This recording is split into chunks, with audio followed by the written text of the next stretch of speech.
And I want to offer a special welcome to our guest this morning, the Reverend Ian McPherson.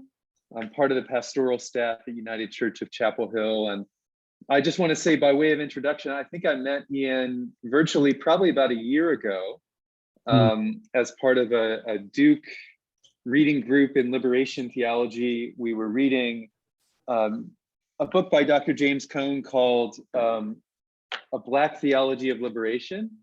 Let's see if I can get it on the screen.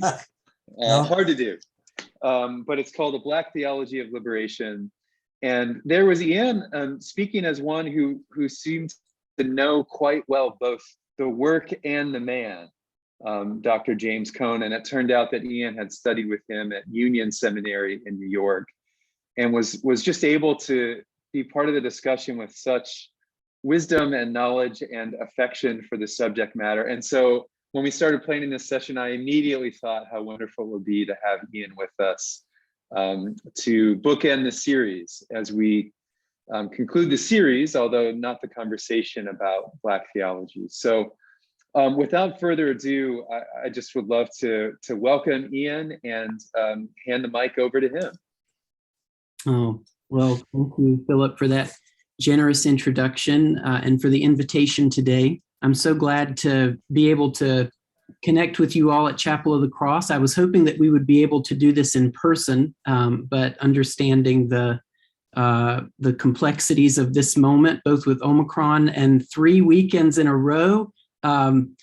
If you're not being gracious with your pastoral staff, I hope that you will in the days ahead, because this has been a rough few weeks for pastors. I can say that.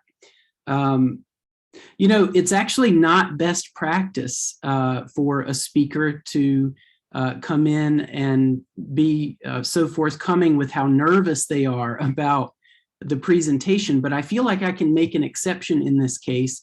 Not because I'm nervous to be with you all. I actually am feeling very welcomed and grateful for the opportunity.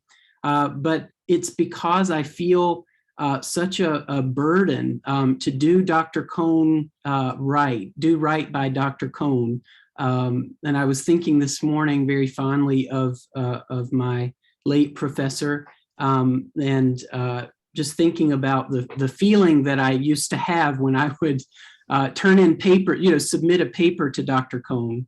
And I feel a little bit that way this morning. So it's just indicative of how much reverence and respect I have for him and how deeply I miss him and his presence.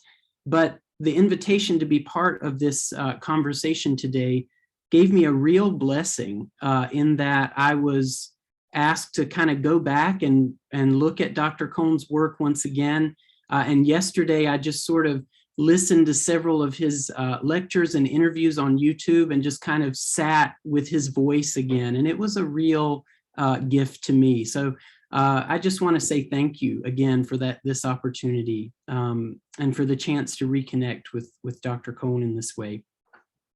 It is self-evidently true. I don't think that I have to belabor this point, that I am not a Black theologian, and I am not, I would say, an expert on Black theology, but who I am is a student of Dr. Cone's, someone who was taught by Dr. Cone, and to be taught by Dr. Cone is to be loved by Dr. Cone.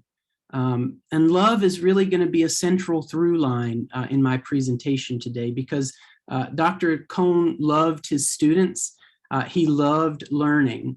And as a matter of fact, he defined theology for his introduction to theology course for his students, which was a rite of passage at Union Theological Seminary in the city of New York for decades.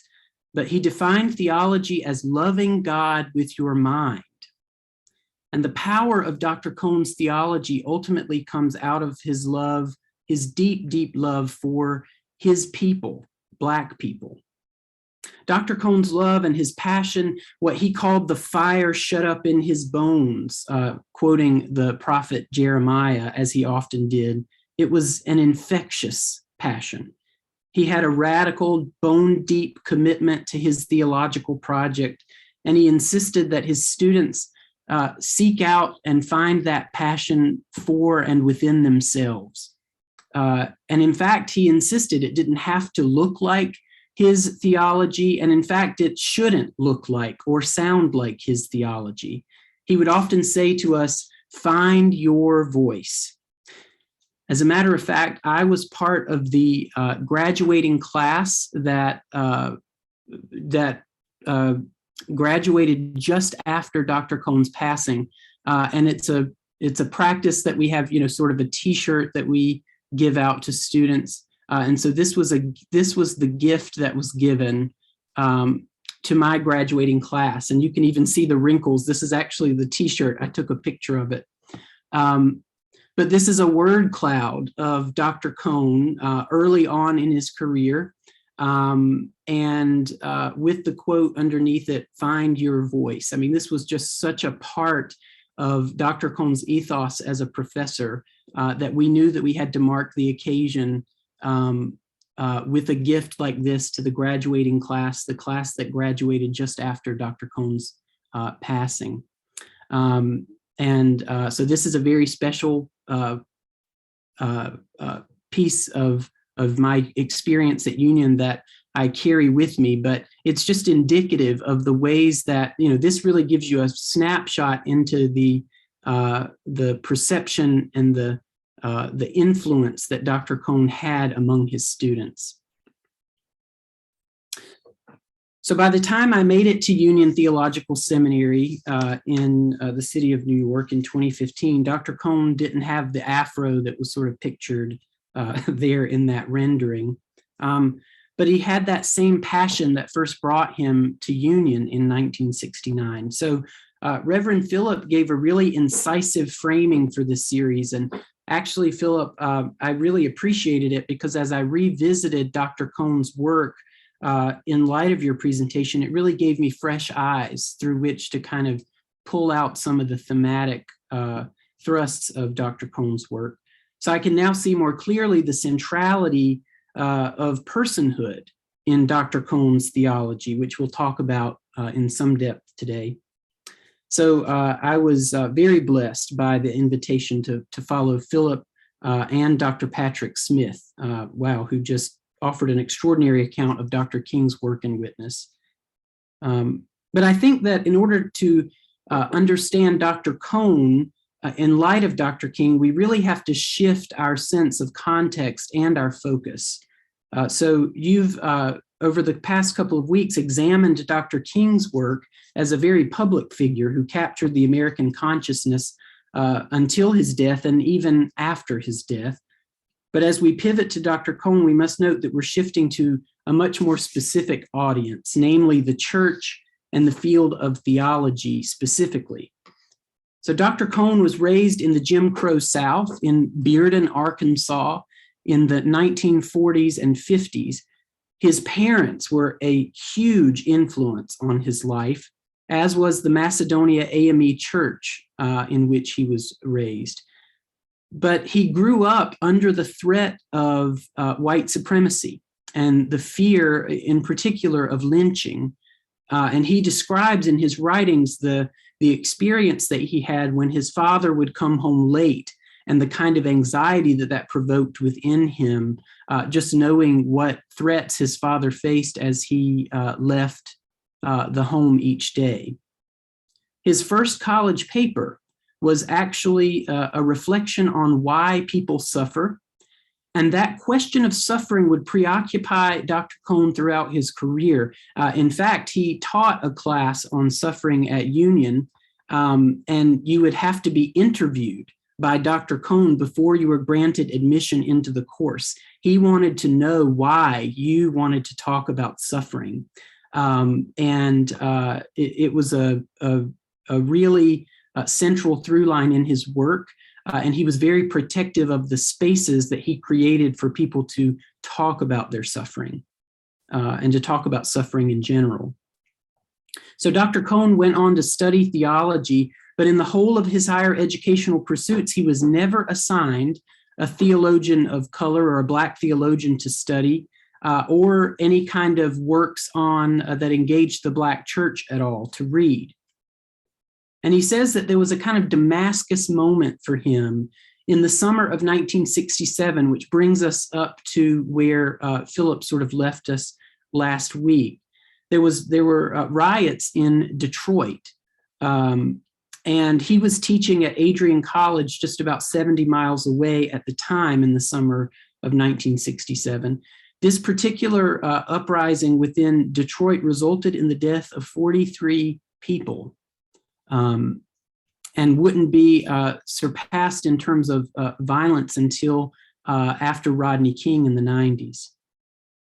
So like that of Abel, murdered by his brother Cain in the scripture, Dr. Cone would go on to say, the blood of Black people was crying out from the ground to God and to the world.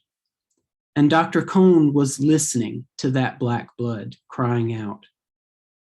He was kind of possessed, he said, by this transcendent power, and he knew that he would either have to write or that he would have to be consumed by the rage that was boiling within him. This begins his self-described sort of transformation from what he called a Negro theologian to a Black theologian.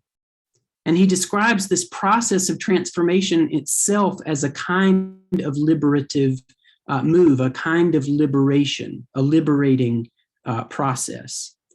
He would often quote the extra-canonical Gospel of Thomas when he talked about this, which says, if you bring forth what is within you, what you bring forth will save you. If you do not bring forth what is within you, what you do not bring forth will destroy you. So he would go on about a year after that. He began to write Black Theology and Black Power in June of 1968, and that was in the wake of Martin Luther King Jr.'s assassination. He wrote the book, he said that he was sort of under a spell. He would wake up in the morning at 7 and he would write until midnight, except on Sundays. And he did that over the course of 5 weeks while staying with his brother in Little Rock, Arkansas. So he wrote a book called Black Theology and Black Power, as I mentioned. My copy is a newer edition, but the original edition of the original printing was actually red. So he called it the Little Red Book. And this book was sort of, he called it a theological volcanic eruption that really rocked the theological world.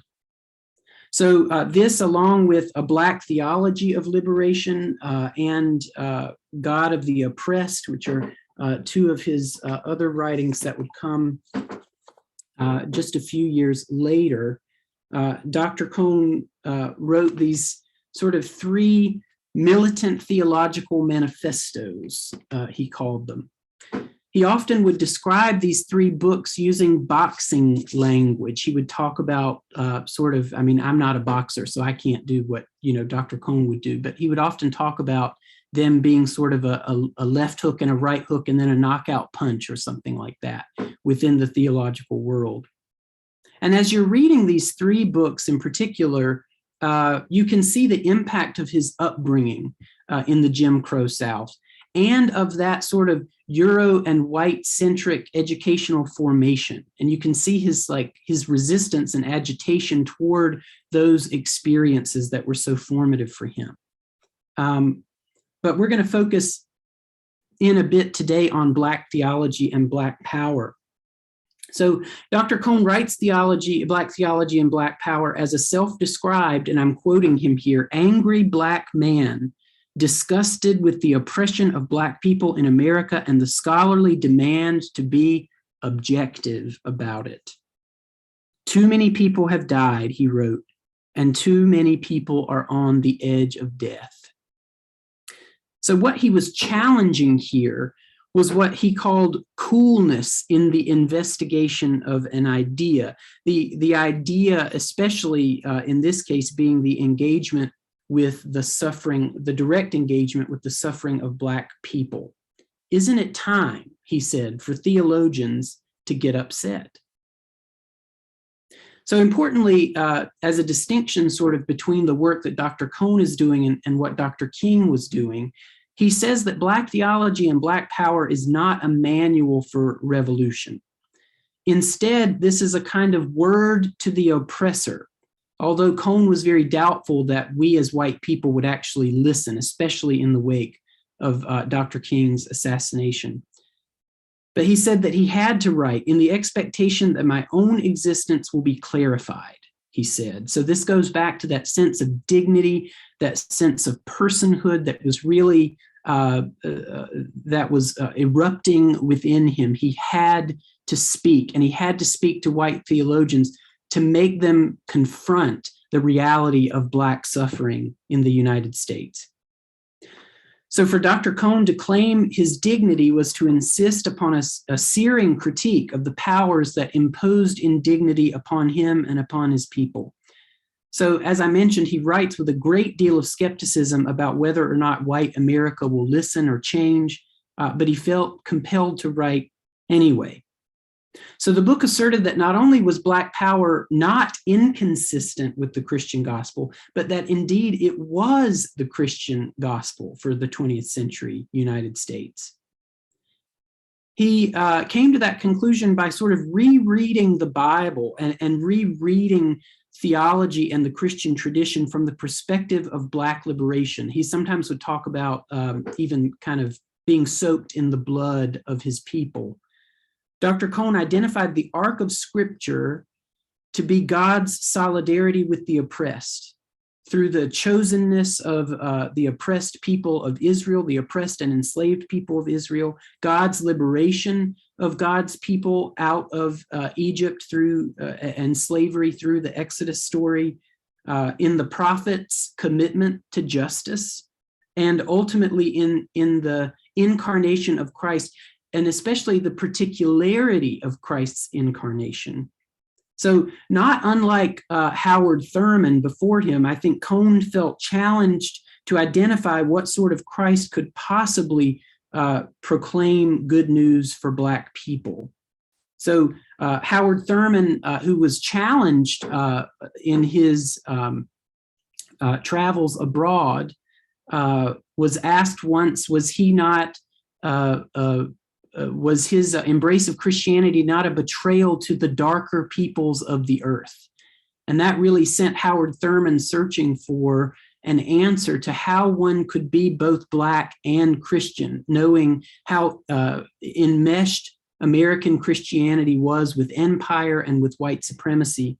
And he would, in response to that question, write his seminal work, Jesus and the Disinherited, which it's said Dr. King would carry around with him at all times a copy of the Bible and a copy of Jesus and the Disinherited. But Thurman would say that Jesus is located with those whose backs are against the wall. Those whose backs are against the wall. And so, although Cone will both describe, Dr. Cone will both describe his coming to Black theology as a kind of singularity, a kind of a singular inspiration that sort of boiled over within him on the one hand, but then on the other hand, he will locate himself in a long tradition and legacy of Black theologizing among those like Howard Thurman and many others before him.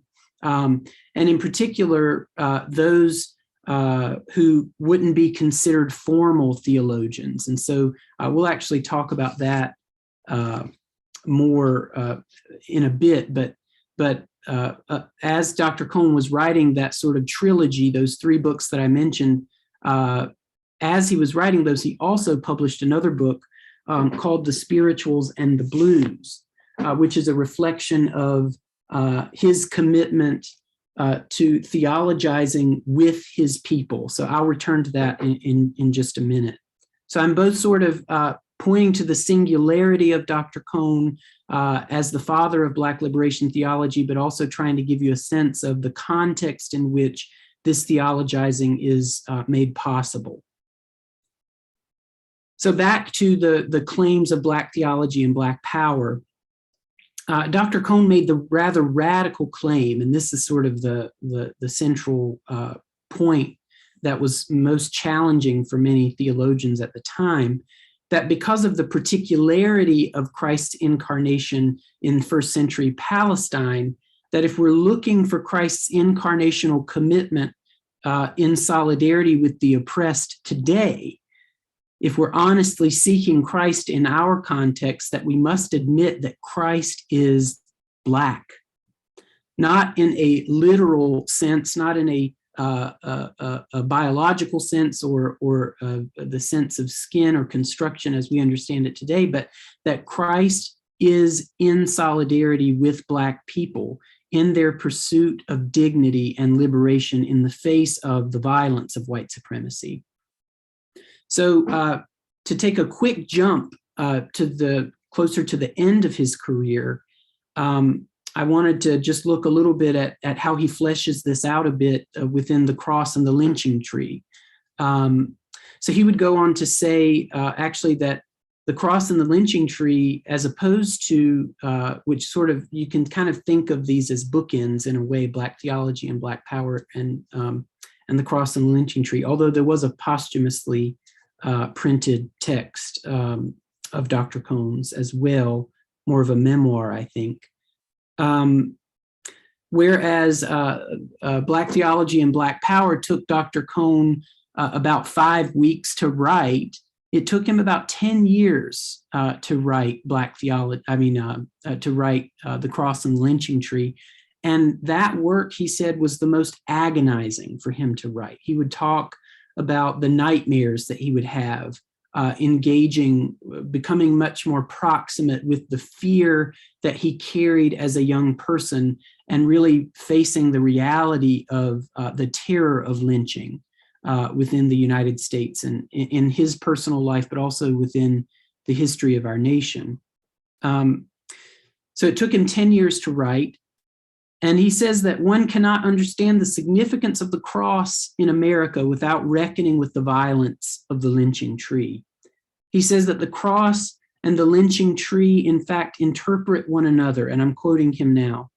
The cross needs the lynching tree to remind Americans of the reality of suffering, to keep the cross from becoming a symbol of abstract, sentimental piety. Yet the lynching tree also needs the cross, without which it becomes simply an abomination. It is the cross that points in the direction of hope, the confidence that there is a dimension of life beyond the reach of the oppressor. And so Dr. Cone was very critical of the ways that we've reduced the cross to a kind of trinket, that we will wear on our necklaces or on bracelets or get tattooed or whatever. That's a kind of representation of the cheapening, the sort of cheap grace of this perspective of the cross. And he was very critical of that in American life. And he says that one can only grapple with the paradoxical hope of the cross from the perspective of those who are crucified and oppressed. And we can't get proximate to those who are crucified and oppressed in America today without looking squarely at the violence of the lynching tree. So back to Black theology and Black power. What he says in that text about the church is that we are called to this work of reconciliation, but that reconciliation is not to smooth things over, but actually to initiate a kind of crisis in the white American church and white American consciousness, a forcing of the matter of Black liberation and Black dignity in order to free racists of their racism by making them confront the humanity of Black people, to force a choice to be with or against the revolution that Christ began 2,000 years ago. So he says that by this measure, the white church has not only failed to live up to its ideals of what the church should be, that not only have we fallen short, but that in fact, the white church is itself anti-Christ. So I wanted to read actually just out of out of this sort of gives you a sense of both the critique that he is waging against both the white church and also the black church. I mean, there is a significant portion of this text in which he takes on his black church siblings as well. The issue is clear, he says, racism is a complete denial of the incarnation and thus of Christianity. Therefore, the white denominational churches are unchristian. They are a manifestation of both the willingness to tolerate white supremacy and a desire to perpetuate it. If there is any contemporary meaning of the Antichrist or the principalities and powers, the white church seems to be a manifestation of it. It is the enemy of Christ. So he had a pretty searing critique of the legacy of white churches. And in fact, he says, to tie back to some of this, the through line that sort of Philip was drawing between Dr. King and Dr. Cone, Dr. Cone will say in this text that, in fact, King's death was in part a result of the environment or the ethos perpetuated by the white church and the apathy of the white church concerning the death of Black people. And he says that King only became popular among white ministers only as Black power emerged and nonviolence becomes this sort of safer option for white Christians to embrace. And this is something that he wrote, I mean, very shortly after Dr. King's death, which is pretty striking because if you sort of look at the history of kind of what we might call a sort of defanging of King's critique of the United States within popular consciousness. I mean, Cone was sort of predicting this, foreshadowing this within a few months of Dr. King's death. So Dr. Cone talked about a kind of holy trinity within his work, which was Malcolm X, Martin Luther King Jr., and James Baldwin. I was very fortunate.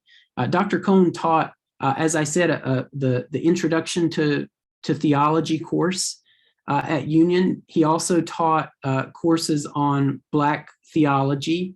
He taught a course on Malcolm and Martin, which kind of followed along with this text, another of his seminal works, Martin and Malcolm and America, A Dream or a Nightmare. But he also taught a course on James Baldwin, and I was fortunate enough to be able to take that course with Dr. Cone. Truly a life-changing experience. He would often say that the Blackness of Black theology comes from Malcolm X, and it's funny. He'll quote when he's talking about the white church's understanding of Jesus. He often quotes Malcolm X more than Martin Luther King Jr. He really felt like Malcolm X, had a sense of sort of the white Jesus, or the ways that we in the white church distorted Christ in our own image.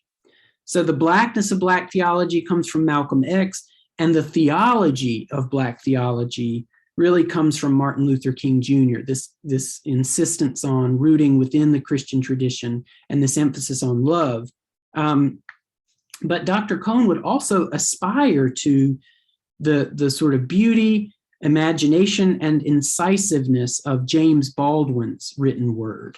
And again, I think also in terms of his definition of love, he would often refer to James Baldwin, who talked about love as war and conflict and struggle and a growing up, is what James Baldwin said that love is.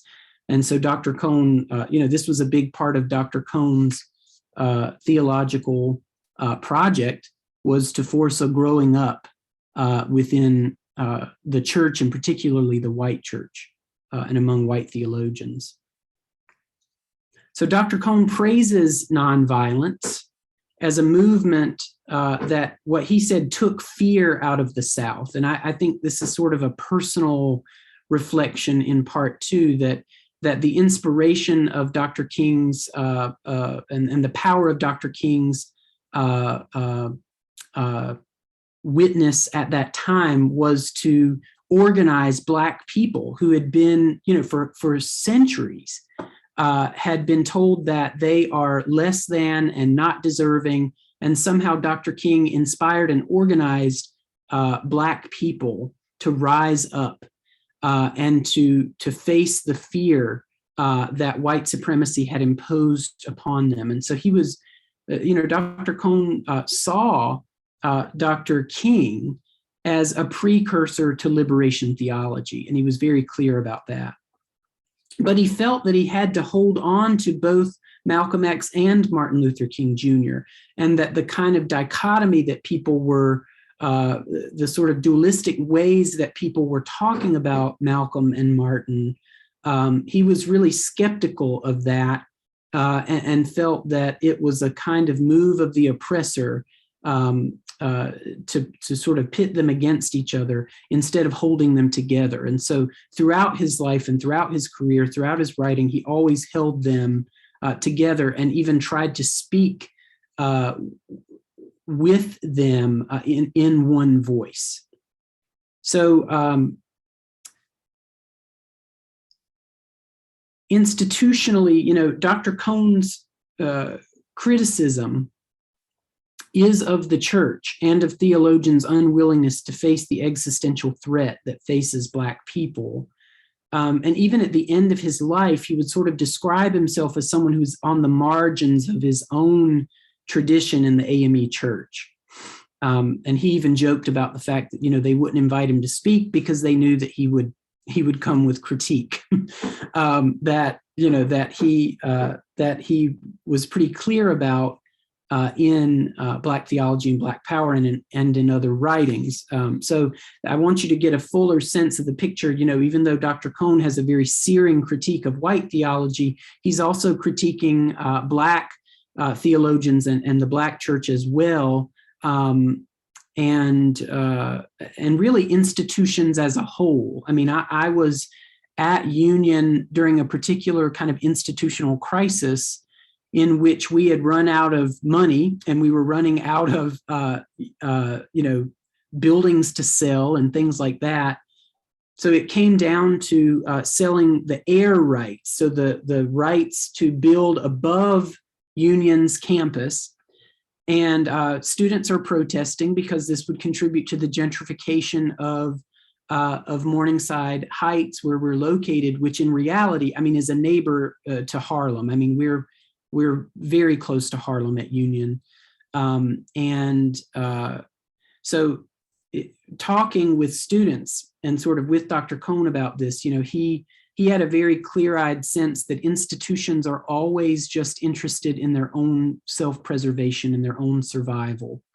And so it's interesting because to hear him talk about that, I didn't detect a particular kind of cynicism within his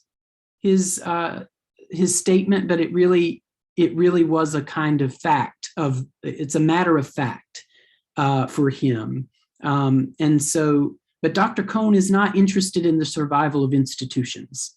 I will say that. His theology is not invested in that project. So I wanted to give you another quick reading out of this so that you get a sense of, now the critique would not be the same, obviously, for the white church and the Black church, but this gives you a sense of the ways that he sort of dealt with both.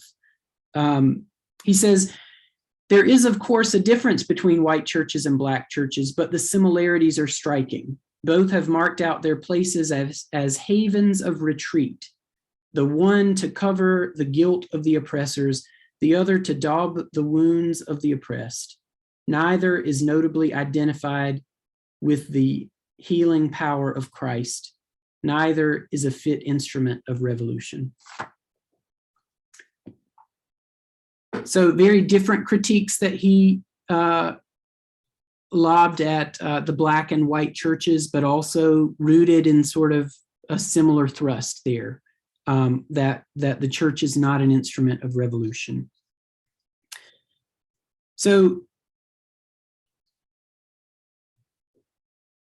this is also why, in doing that, Dr. Cone also, he had this critique of the institutional church, but he also had a critique of the field of theology, and really wanted to force the academy and theologians to reckon with the theological and ecclesiological crisis set in motion by Black Revolution.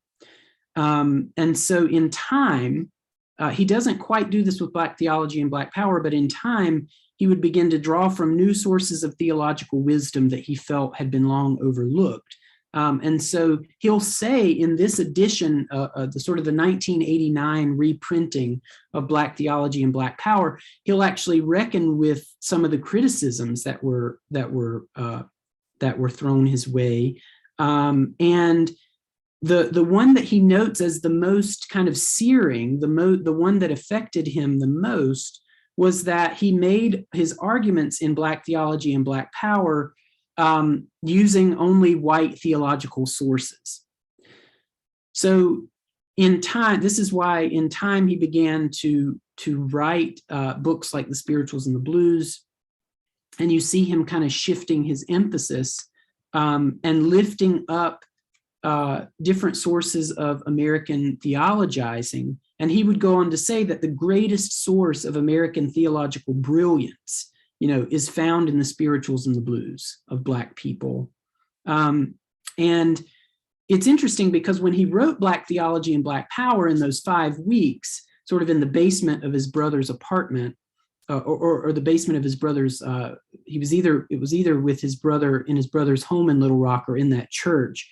He was listening to the Spirituals and the Blues the whole time. And so, there was this kind of unconscious way that he was drawing from that wisdom, but he began to use it much more explicitly and pushed theologians to begin to expand their sense of what valid theological resources were there within the Spirituals and the Blues. So he began to draw much more consciously from them as time went on. But I want to talk a little bit about sort of the legacy of Dr. Cone's work. And,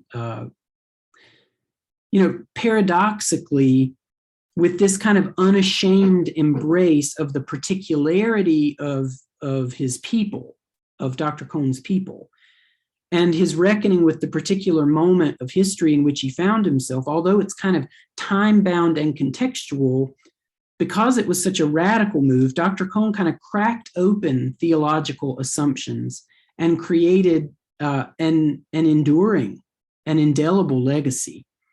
So even though, you're reading this and very aware of the context in which it's written, the theological moves that he's making are rather enduring. And so whenever you speak of the particularity of Jesus's context or of your own context, you sort of lay bare the reality that all theologies are written within a context. And so this is in many ways the sort of greatest challenge, I think, that, and sort of the greatest sort of theological rupture that Dr. Cone had, because he says that theology is human speech and not God speaking. And because of his commitment to seeking the universal, to making these universal claims through the particularity of his experience, he actually opened the door for countless others who would come in his wake. I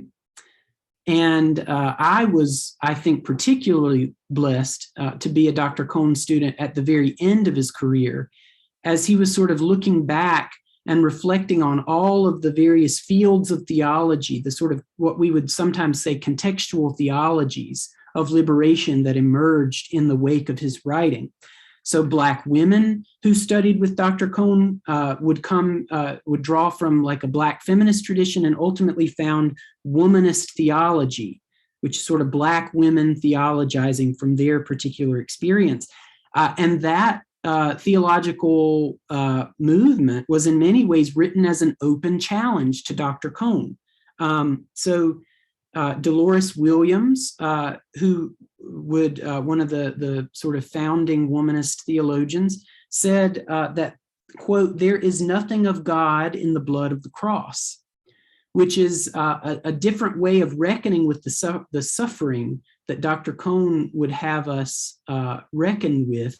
But she disagreed with him on his sense of sort of how redemptive suffering can be. And Dr. Cone openly taught Dolores Williams in his classes and talked about the ways that when he wrote Black Theology and Black Power, that he ignored Black women. You know, he was very receptive to and very humbled by, very humbly accepting of the critique that came his way from Black women especially. So this includes the Reverend Canon Kelly Brown Douglas, who is within your tradition and is the Dean of the Episcopal Divinity School, now located at Union Theological Seminary. And as a matter of fact, Dean Douglas occupies the Bill and Judith Moyers Chair in Theology that Dr. Cone occupied just before his passing. So you can see this kind of legacy and the impact that Dr. Cone had within the Episcopal tradition. And queer theologians would emerge under the tutelage of Dr. Cone as well, including Father Patrick Chang, who again is an Episcopal priest and a lawyer and a theologian based in New York City, who also teaches now at Union from time to time. His book, Radical Love, An Introduction to Queer Theology, was just a seminal text in my own sort of reckoning with my queerness and was a really powerful influence on me. And so just on a personal note of privilege as I close, I just want to reflect on the ways that, you know, I came into Dr. Cone's class seeking ordination within the Unitarian Universalist tradition. But by the time I left Dr. Cone's Introduction to Theology class, I had rerouted myself firmly in the Christian tradition. And Dr. Cone made that possible for me. And students of Dr. Cone, like Patrick Chang, made that possible for me because it gave me space to encounter the suffering that I had experienced as a queer person who was raised in a Pentecostal tradition in southeastern North Carolina. And because Dr. Cone made space for that particular suffering and forced me to reckon with the suffering of others that is so often ignored within the tradition from which I came, and in, frankly, the tradition in which I serve now, the UCC, Dr. Cone's challenge to face suffering actually made enough room for me and my own experience to find my own voice and paved a way back to the Christian tradition for me. And so with that, I will close and just say that, you know, I'm here because of Dr. Cone. I'm here because of Dr. Cone's love. I'm here because I was a student. I was blessed enough to be a student of Dr. Cone's. So thank you all so much, and I'm happy to take any questions that you or Philip have.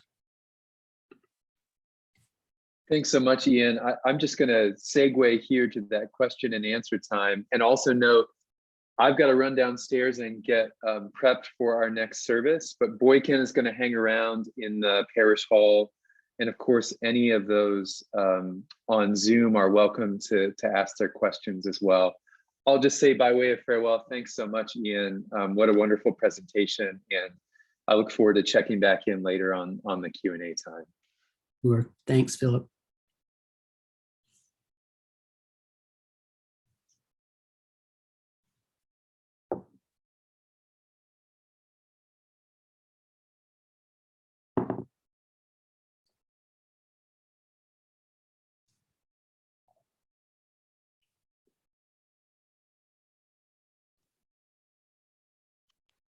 So if there are questions, Okay. feel free to drop them in the chat or just speak up.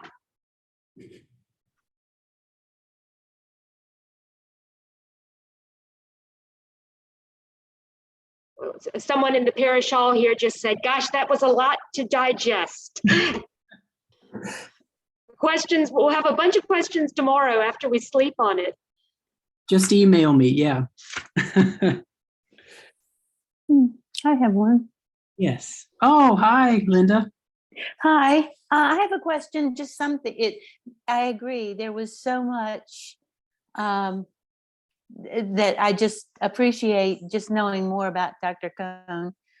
And there was a part though in the section where you were talking about both the criticism of the white church and the black church, and that the two roles, that the white church is protecting their position and the black church is more or less being, well, doctoring the suffering, I guess. Mm-hmm. And I guess of the two positions, I'm thinking that helping people through suffering, I could see that as being Christian. So I don't know if anyone else, I don't know enough about Dr. Cone in any breadth to know if I'm just picking out a small thing, but that was something that caught my attention. Yeah, thank you, Linda. I will say that I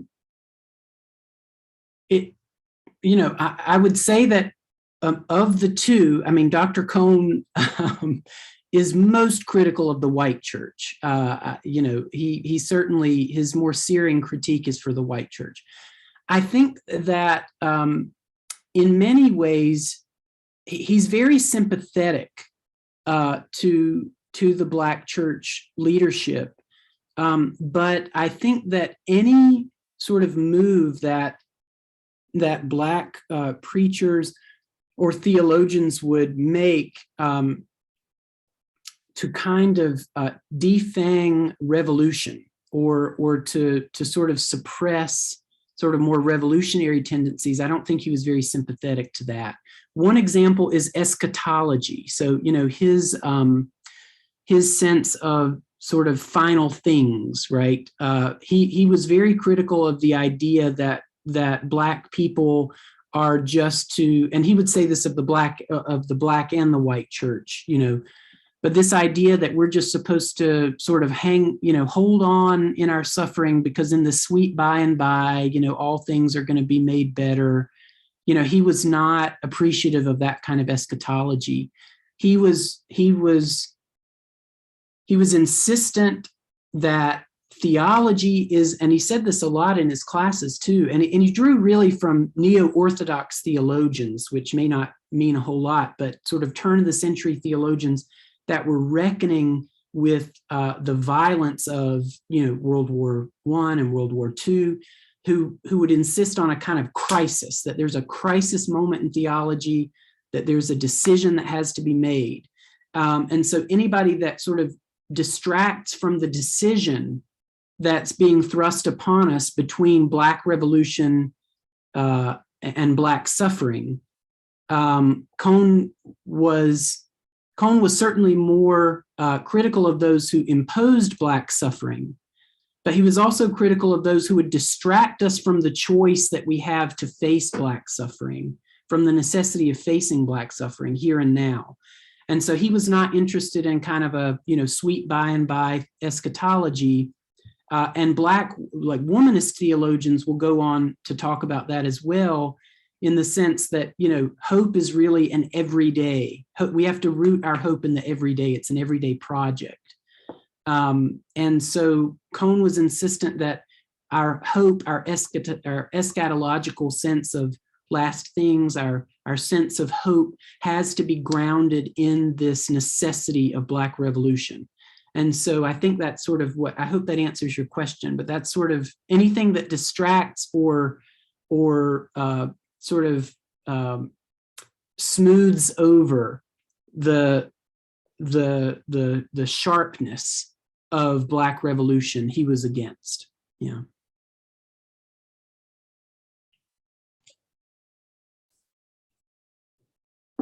Although he will be more sympathetic to that, because he does talk about that with the spirituals and the blues, that, sometimes that, the sort of daubing at the wounds, as he says, is a kind of survival tactic. And he's not critical of that, but he doesn't think that it's ultimately consistent with the gospel's crisis moment, the insistence that we have to make a choice. Hello, Ian. It's Annie here. And it's great to see you, and thanks so much for this presentation. I can honestly say that in a number of ways, this has been stunning. Here, I have so many questions, but one is, I was recently in a discussion group with a bunch of people from Binkley, and we were discussing White Too Long by Robert Jones. And the title, as you probably know, is taken from a quotation from James Baldwin. I was surprised. I just looked through the bibliography and I didn't see anything from Dr. Cohn, and I was surprised that Jones hadn't drawn on Cohn, because they're tracking in so many ways.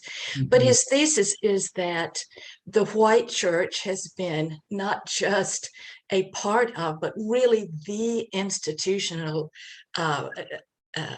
perpetuator of white supremacy, and that if we do not confront this as traditional white Christians, we are unfit really to confront the challenges of our own time.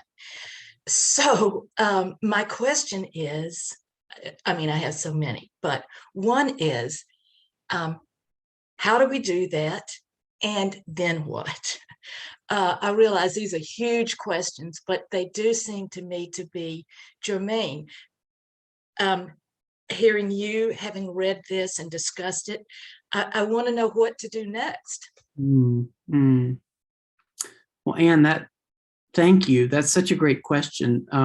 There's a lot rolling around in my head, so I'm gonna try to talk myself into some coherent answer. One of the challenges of a work like Cohn's or Jones's work is that we really have to reckon with, and I think, it's and this is a Baldwinian move as well, right? That reconciliation will not come until after a reckoning. A reckoning precedes reconciliation. So the white church has to be honest. And you see this in this text in Black Theology and Black Power.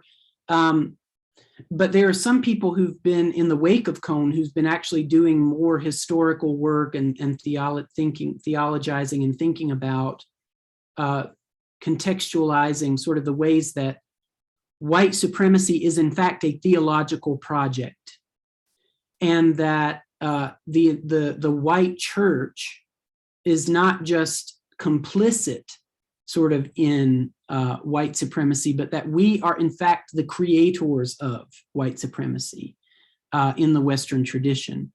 And so one of the ways, so I think that and it takes a reckoning with that reality and a facing up, a growing up, as Baldwin would say, and reckoning with that squarely.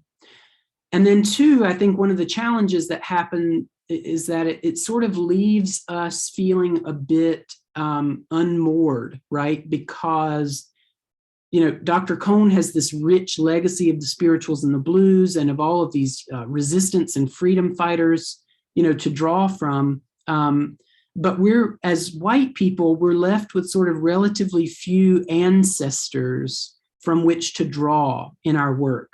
But I noted in Dr. Cohn's writing this time that he had, as positive as Dr. Cohn gets on things like this, he actually had positive things to say about Quakers and about Quakers within a particular historical moment.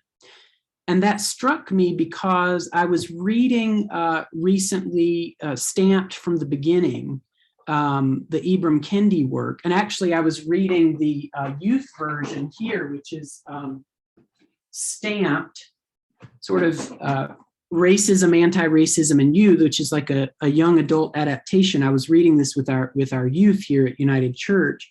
And Ibram Kendi identifies the Mennonites. The first anti-racist document in US history is a 17th century document from the Mennonite tradition. And so I was thinking about, with what Dr. Cohn said about the Quakers and what Ibram Kendi is saying about the Mennonites. And then of course, Dr. Cohn had positive things to say about John Brown as well. So there are these examples for us to draw on as we think about ways that we can be betrayers of the white supremacist cause and join ourselves in league with the oppressed, to be willing to be in solidarity unto death with the oppressed, like John Brown, like someone like a John Brown. But it's going to take first a square reckoning with our with the sins and a confession, I think, of the sins of the institutional white church. And it's going to take a kind of look back and reclaiming of these these white freedom fighters, and those who have been sort of standing athwart history throughout the history of the church, the white church in particular. We have to draw upon those resources in order to make that definitive siding with the oppressed. And we're going to have to count the cost, because the cost is going to be high, and it may be, it may be institutional death before we get to resurrection. Thanks, Ian. Ian, there's a question in the chat that I think you partially answered just then, but I'll let William Murray elaborate if he wants to. The question is, what is the connection between Cone and liberation theology? That is solidarity with the poor? So thanks, Bill. This is another wild piece of this story, is that at the same time that Dr. Cone is writing, Black theology and Black power, you have people like Gustavo Gutierrez in Latin America writing, about theology, writing another kind of liberation theology in solidarity with the poor and oppressed there. And so, one of the, I mentioned the criticism about, the resources, the sort of the theological resources were too white. There was a kind of implicit sort of sexism and misogyny within this work that ignored Black women.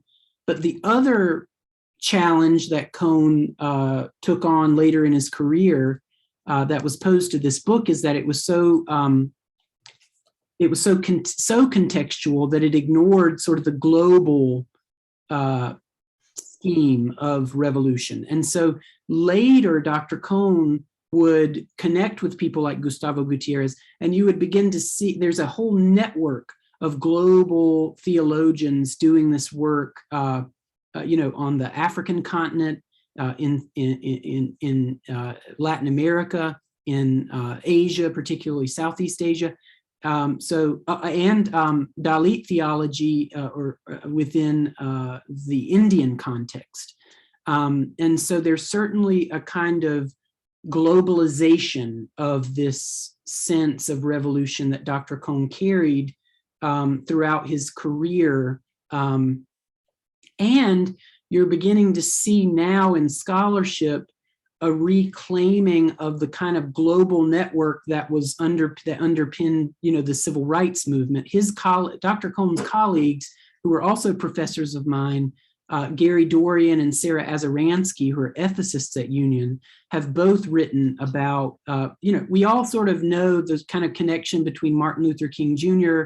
and Gandhi, but there is this Black international sort of network of folks, including, Pauli Murray within your tradition, including Bayard Rustin, who was a Quaker and the organizer of the March on Washington, a colleague of Martin Luther King Jr.'s, and who is himself queer, just as Pauli Murray was, and Howard Thurman. And so there's this whole cadre of Black international thought that's in connection with these resistance movements against the British Empire in places like India that come to inform the civil rights movement, the Black freedom struggle in the United States. And ultimately Cone is part of, the sort of retrospective reclaiming of some of that later on. I mean, he was always very insistent that his project was, sort of for the American church in a lot of ways, but he was absolutely in his career networked with this global resistance. Just a footnote to that, at Union now, there's a woman named Liz, and I think her last name is Theodoris, who works with Reverend Barber. Yeah, and she has just, I don't know how recently, but a book of hers is all about how the number one Christian duty is to be in solidarity with the poor. That's right. So the Poor People's Campaign has been relaunched, which was, something that Dr. Martin Luther King Jr. was working on before his death, and that's been picked up by Dr. Theo Harris, as well as Dr. William, or Bishop William Barber, of course, who we're all familiar with from our context here and Moral Mondays and all that. We've got another question from David Dodson. Sure. Ian, I'm David Dodson from Chapel of the Cross. Thank you. Thank you so much for this. And like Ann Henley, my mind is just over full. But my question is, Dr. Cone's thinking challenges us both personally and institutionally. How did he talk about the connection between the challenge of personal transformation and then the work of institutional transformation? They seem to me to be absolutely intertwined, but I'm just wondering, what's our personal work and how does that connect to the work of institutional reform in his theology? Thank you. Oh, wow. That's a great question. And I think in about a week, I'm going to be able to email you and say, oh yeah,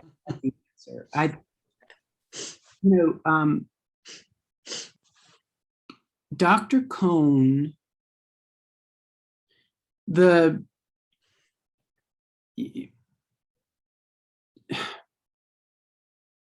a way, part of the reason that I sort of wanted to share my perspective as a Cone student is because there's something about his affect that I dare say, if you haven't had a chance to listen to Dr. Cone, go listen to his lecture and hear him tell this story that I just told, which he tells it much better than I could ever tell it.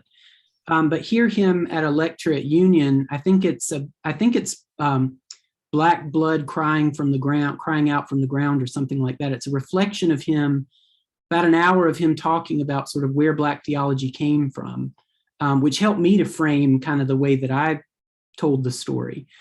But there's something about his affect that, dare I say, is like evangelical. I mean, it's contagious. You meet Dr. Cone, you encounter Dr. Cone, and you know that you've met someone who's had a conversion experience and you want to have that experience too. So I think that if we can, so much of what Dr. Cone says, I think people read it and it's, especially white people, I should say, the fragility that white people bring to this kind of work really makes us recoil, with this like fear about this particular agitation. But if you can lean into the crisis that it provokes within you, if you lean into that crisis, I think that's very intentional on Dr. Cohn's part. I think that that's part of, like there are people like Howard Thurman, Howard Thurman being much more mystical, has this kind of interest in the interiority, right? And Howard Thurman holds both kind of the revolutionary praxis, but also this sort of deep interiority. Dr. Cohn, I would say, I never quite got a lot of that interiority, except through his pedagogy, which is why I think it's so important that I talk to people about what it was like to be a student of his. But to be, anyone who reads his books is a student of his. And so I think leaning into that crisis sets in motion a kind of reckoning, similar to what we were talking about with Anne. And I think that reckoning, you really do get a sense of like, okay, what makes life worth living in Cohn's estimation? He shares this with kind of these existentialist philosophers, is identifying what we're willing to die for. So that's it. Like if you can get to the crisis within you, that's how you get to that fire shut up in your bones. That's how you get to the thing that you've got to let out, or that will destroy you if it stays in. You've got to identify what it is you're willing to die for. And Anne, that's kind of an answer to your question too. Like, are we as white people willing to die for Black freedom? That's the question. So that's the sort of thing that Dr. Cohn sets in motion within you, and that will have institutional ramifications. It may mean that you get kicked out of institutions, but and if you can organize a people around that, then you're really talking. I mean, now we're really talking about something that could radically transform the world. Thank you. I think Gail Hardis has a question. Hey, Gail. Gail, you're muted. Okay, I finally got it to unmute me. Speaking of reckoning, Kelly Brown Douglas has a statement that I think might be apt in this case. She calls it the reverse golden rule. Not be willing to withhold from others that which you do not want withheld from you. And then she says, once you get that straight in your head, go out and create a world where that is the thought of everybody.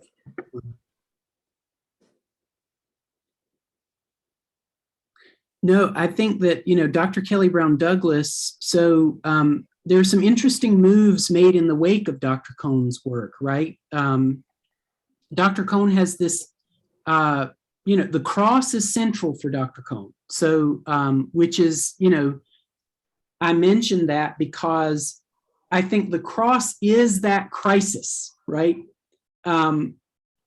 Frankly, I think the sort of symbolism of just the sort of angular nature of the cross, there's something about it that just evokes within him and within his theology it is a crisis point. The cross is a crisis point for human history, upon which God has made the decision. God has broken into history in the incarnate word of Jesus, right? God has broken into history decisively to make a decision to side with the oppressed and the wretched of the earth. So, liberation, in response to that, Cohn says, liberation, the work of liberation and revolution are the only response, right? The sort of response to that. Black women will go on to say, actually, we have some critiques of the cross, because especially from a substitutionary atonement idea, right, that Jesus is somehow standing in for all of our sins, Black women who have been the bearers of so much of the labor of American society, they are the stand-ins for white people. And so there's nothing about the sort of glorification of that suffering that Jesus undertook that we should take on, because it almost sort of glorifies the suffering that we impose upon Black women. So they'll say, no, it's not about liberation, it's about survival. So that's a move that Black women make in the wake of Cone. But Kelly Brown Douglas has an interesting way that she takes that on. She says that, she says not just that God sides with the oppressed, but that God has made a decision on the side of life over death. So, which for her is a liberating move, but is a little more expansive. I don't even know like where eco-womanists would take that in terms of like, thinking about a more expansive, Dr. Cone's work is still very anthropocentric, like it's very human focused. But there are some of these eco-theologians who might be able to expand that sense of creation, our sort of solidarity with the wretched in all of creation.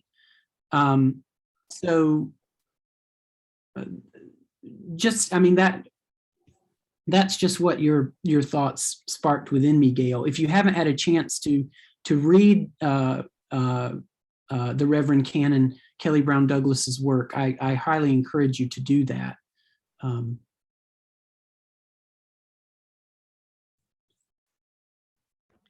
Yeah, I don't know if anyone has follow-up questions or any last questions. We're at about 11:30 now. This has been just a splendid conversation.